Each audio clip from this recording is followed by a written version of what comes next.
You will open up your pattern and inside you should have an assembly diagram like this, which is really useful. That's what you'll be referring to all of the time.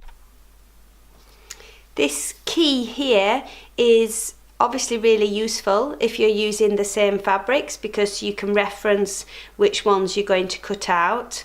If you decide to do your own Morris Mouse version and add your own fabrics and colourways, then simply at the start write yourself a key. So for example, the big floral equals whatever fabric that you choose, and the background equals the fabric you're using for your background, so that when you get to using these letters and numbers as a reference, you know exactly which fabric you're picking up. And always just keep double checking that as well as you go along. And then you'll also have some other sheets of paper, and they are printed with the individual pieces that you have to make to then be put together like a big jigsaw puzzle at the end.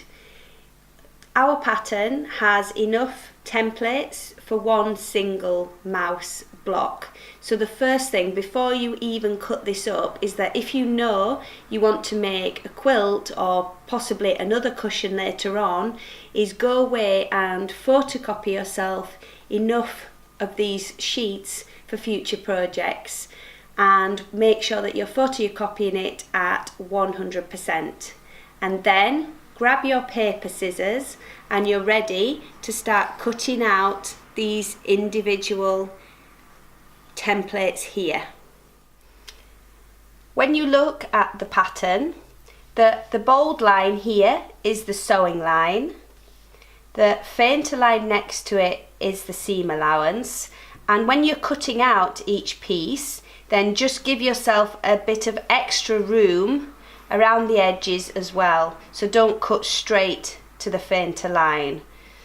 It doesn't matter which piece that you begin with when you're constructing. So if you want to start with something that looks slightly simpler than this ear piece, then that's fine.